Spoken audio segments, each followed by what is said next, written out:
Hyderabad police ने मौलाना अली कादरी को chief minister relief fund से कैंसर के मरीज को फंड दिलाने के बहाने मुबैना तौर पर 2 लाख रुपए हड़प लेने और धोखाधड़ी के इल्जाम में काजीपुरा से गिरफ्तार कर लिया है। बताया जा रहा है कि बहादुरपुरा के रहने वाले कैंसर के मरीज मोहम्मद जलीलुद्दीन कदीर सिद्दीकी को इलाज के लिए रकम की जरूरत थी। उन्होंने इलाज में मदद के लिए मौलाना अली कादरी से राब्ता किया।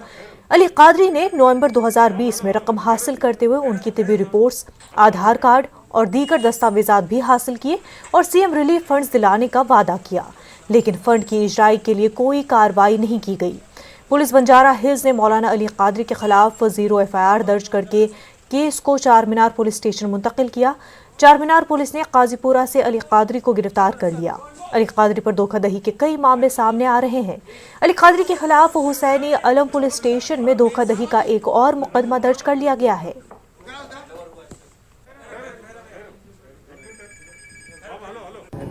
मौलाना अली कादरी मेरे पास से 2 लाख रुपए लिए थे। बोल रहे थे कि वो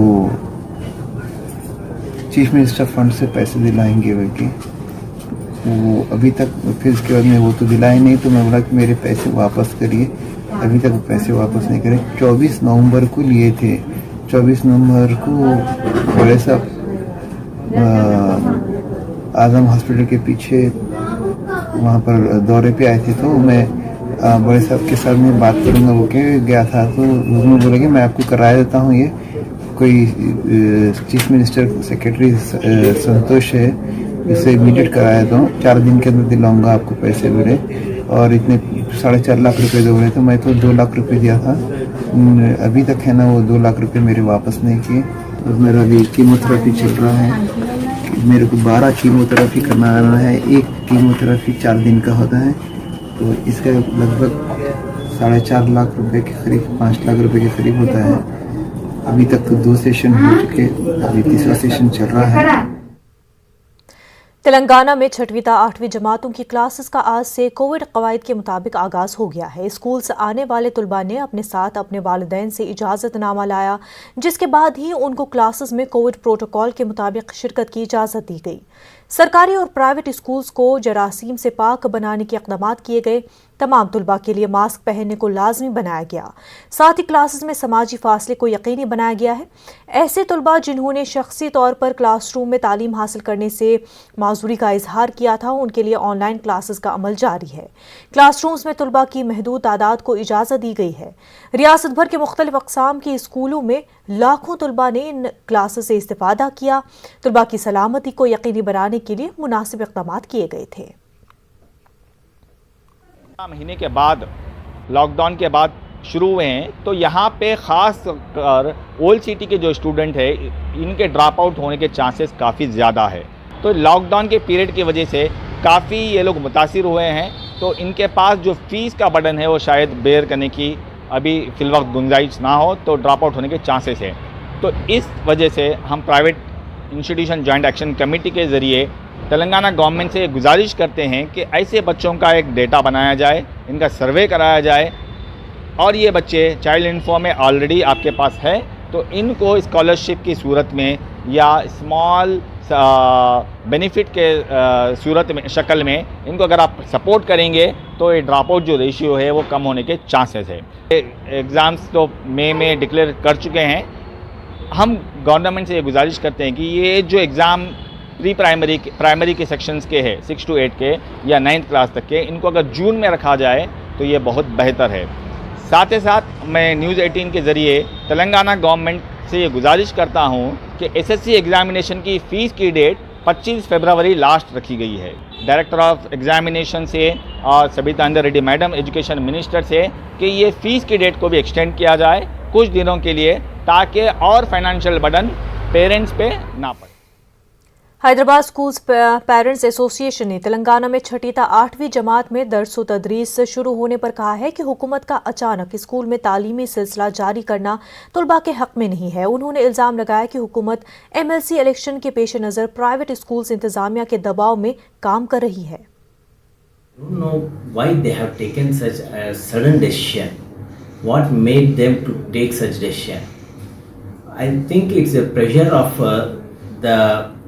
private school management as well elections of MLCs. I came to understand that this is a situation to manipulate the voters of private schools as well as government employees by handling their associations and management by pressuring the management of private school management to give the vote to the government side. And the other thing, to support the private managements to collect their fees in time to start by this decision, they can do it better in collection of their fees, but not in the it's not in the interest of the student as well as their health. This is my opinion as a HSPA member. Telangana कानून साज council के अरकान ने रियासती हुकूमत से MPTC ZPTC funds और protocol फराहम करने की मांग की है। तेलंगाना कानून साज काउंसिल के गवर्नमेंट व्हिप टी भानु प्रसाद की क़यादत में मजालिस मकामी से मुंतखब MLCs ने रियासती वजीर पंचायत राज ईदियाकर राव मुलाकात की। अरकान ने 16 मामलों में तवज्जो दिलाई और साथ ही वज़ीर आला से नुमाइंदगी करने का ऐलान किया। Local bodies have been not given enough priority is what the grouse of locally elected representatives, the MPTCs, ZPTCs have been time and again represented to us. We are the local body MLCs in Telangana. So we took up this matter to Honorable Minister Garu here, and from here we will take it to Honorable Chief Minister Garu also. Idea is, if the decentralization is done, funds are divulged into the local bodies also, there will be much more development, and the kind of development that is happening today in Telangana is largely because of the funds given to the punches. So if the MPTCs, ZPTCs are also given enough priority, we believe there will be much more wholesome development in the villages of Telangana. So we will request Honorable CM Garu also. We have just now requested Honorable Telangana जन समिति के सदर professor Kodanda Ram ने तेलंगाना हुकूमत को तनकीद का निशाना बनाया। उन्होंने इल्ज़ाम लगाया कि गुज़िश्ता 6 सालों से तेलंगाना के वज़ीर आला ने कई वादे किए लेकिन उन्हें मुकम्मल नहीं किया गया। उन्होंने यकीन जाहिर किया कि आने वाले MLC ग्रेजुएट इलेक्शन में नौजवान हुकूमत को सबक सिखाएंगे। 2015లో ముఖ్యమంత్రి గారు అసెంబ్లీలో మాట్లాడుతూ 1,07,000 పోస్టులు ఖాళీ ఉన్నాయి, ఈ ఖాళీలను మేము సంవత్సరం తిరిగేలోగా భర్తీ చేస్తామని అన్నారు. కానీ సంవత్సరం కాదు, 6 సంవత్సరాలు గడిచిపోయింది. ఇప్పటికీ గవర్నమెంట్ భర్తీ చేసింది 77,000. 77,000 భర్తీ చేసి 1,30,000 చేసినామని చెప్పుకుంటున్నారు. అందులో భాగమే ఈ ఆర్టిసాన్ అనే ఒక కొత్త కేటగిరీ ఉద్యోగులు రెగ్యులరైజ్ చేసినారు. అన్ని తప్పుడు లెక్కలే, ఇష్టానుసారంగా అబద్ధాలు ప్రచారం చేస్తున్నారు. 50,000 భర్తీ అన్నారు, ఇప్పటి వరకు 5,000 ఉద్యోగాలకు కూడా నోటిఫికేషన్ రాలేదు, వస్తుందన్న భరోసా కూడా లేదు. అందుకని వాళ్ళ పిల్లలందరూ కూడా చాలా ఆగ్రహంతో ఉన్నారు. మంచి స్పందన దొరుకుతున్నది. ఉద్యోగాల్లో ఉన్న వాళ్ళేమో ఈ కాంట్రాక్టు వ్యవస్థలో మగ్గుతున్నారు. వెట్టి కార్మికుల కంటే అధ్వానమైన బతుకులు వాళ్ళవి. అట్లా 1,64,000 మంది ఉంటే బయట ఉద్యోగాల కోసం వెతుకుతున్న వాళ్ళు బోలెని మంది ఉన్నారు. వాళ్ళందరికీ వాస్తవానికి వాళ్ళ రాష్ట్రంలో ఉన్న 191,000 పోస్టుల్లో భర్తీ చేయొచ్చు, కానీ దానికి క్యాలెండర్ విడుదల చేయరు. పంచాయతీ సెక్రటరీలది అధ్వాన్నమైన పరిస్థితి. ఫీల్డ్ అసిస్టెంట్లనైతే 7,000 మందిని ఉద్యోగంలోంచి ఊడబీకినరు. ఇంకా మిషన్ భగీరథలో వాళ్ళు ఒక 600 మందిని వాళ్ళను ఊడబీకినరు. ఈ లెక్క చూస్తూ ఉంటే వీళ్ళు ఊడబీకిన సంఖ్య రోజు రోజుకు పెరుగుతున్నది, కానీ ఇచ్చిన ఉద్యోగాల సంఖ్య మాత్రం పెరగటం లేదు. ఇది వాళ్ళ గవర్నమెంట్ అనుసరిస్తున్న వైఖరి. तेलंगाना कांग्रेस के सदर उत्तम कुमार रेड्डी ने दावा किया है कि वरंगल, नलगुंडा, खम्मम और हैदराबाद रंगारेड्डी महबूबनगर के तेलंगाना कानून साज काउंसिल के ग्रेजुएट हलकों के 14 मार्च को होने वाले इंतखाबात के लिए पार्टी की इंतखाबी मुहिम पर शानदार हिमायत हासिल हो रही है।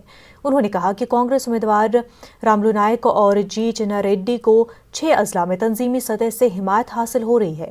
PCC, DDC अहदेदारों के अलावा मुख्तलिफ महकमेजात की हिमायत उनको मिल रही है, जिससे कांग्रेस के उम्मीदवारों की कामयाबी यकीनी है। 191,000 ప్రభుత్వంలో ఖాళీ ఉంటే ఇది అధికారిక లెక్క. ఇది పోయిన వారం పేరవిజన్ కమిషన్ రిపోర్ట్ చేసిన లెక్క. అది భర్తీ చేయాల్సిన పబ్లిక్ సర్వీస్ కమిషన్ కూడా ఖాళీ ఉన్న విషయం ఇది కల్వకుంట్ల చంద్రశేఖరరావు నిరుద్యోగ యువతని అవమానపరచడం, ఒక లెక్కలేంతనం, ఒక అహంకారపూరిత బిహేవియర్ అని చెప్పి మనం చేస్తాం. गढ़वाल में उर्स हजरत सैयद शाह मोहम्मद मासूम पीर कादरी और सैयद शाह मोहम्मद मारूफ पीर कादरी तकारीब का इनकाद अमल में लाया गया। दरगाह के सजादा नशीन ने संदलमाली के फ़राइज़ अंजाम दिए। इस मौके पर जश्न फैज़ान औलिया प्रोग्राम भी मुनक़्क़िद किया गया। बड़ी तादाद में अक़ीदतमंदों ने बिला लिहाज मज़हब व मिल्लत तक़रीब में शिरकत की। उर्स शरीफ सैयद हजरत शाह मोहम्मद मासूम पीर कादरी रहमतुल्लाह अलैह और हजरत सैयद शाह मोहम्मद मारूफ पीर कादरी रहमतुल्लाह अलैह का बड़ी धूम सी जो है कल 9 रजब को जो है संदल मनाया गया। हर मज़हब, हर लोग जो है यहाँ पर आते हैं, बड़ी शान और शौकत से यहाँ पे जो है उर्स शरीफ मनाया जाता है और तमाम लोग जो है यहाँ पे आकर फैज़ हासिल करते हैं। तेलंगाना के वज़ीर आला KCR ने महबूब नगर का दौरा किया। KCR ने महबूब नगर में रियासती वज़ीर सयाहत श्रीनिवास गौड़ से मुलाकात की और उनके वालिद के इंतकाल पर उन्हें पुरसा दिया। इस मौके पर TRS लीडर्स भी मौजूद थे।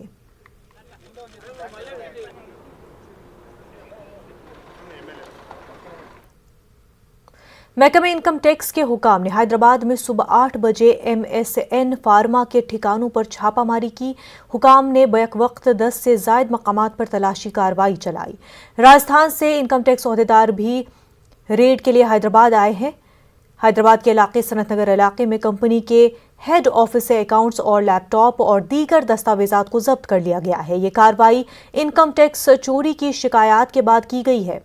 MSN फार्मा बहुत सारी आम अद्वियात तैयार करता है। हाल ही में कंपनी उस वक्त रोशनी में आई जब MSN फार्मा ने कोरोना वायरस के लिए होने वाली सबसे सस्ती दवाई लाने का ऐलान किया था। हैदराबाद में 2 हफ्ता पहले ऑटो ड्राइवर की जानिब से अगवा किए जाने और इज्तिमाई इस्मदरी का ड्रामा करने वाली 19 साला बी फार्मेसी की तालिबा ने खुदकुशी कर ली है। तालिबा अपनी दादी के घर मुकीम थी। उसने मंगल की रात घर में मौजूद दादी की शुगर की गोलियां बड़ी मिकदार में खा ली, जिसके बाद उसको अस्पताल मुंतकिल किया गया जहां उसकी मौत हो गई। पुलिस ने मामला दर्ज कर लिया है, जांच जारी है। कहा जा रहा है कि रिश्तेदारों और सोशल मीडिया के मुख्तलिफ प्लेटफॉर्म्स पर की जा रही नुक्ताचीनी पर लड़की ने खुदकुशी कर ली है।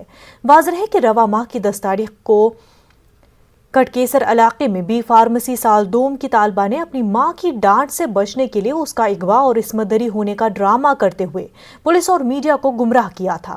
लेकिन पुलिस की साइंटिफिक जांच में उसकी ये शिकायत झूठी साबित हुई। लड़की अपने बॉयफ्रेंड के साथ गई थी और घर आने में ताखीर होने पर मां की डांट से बचने के लिए झूठी कहानी बनाई थी। वक्त हो गया एक छोटे से ब्रेक का।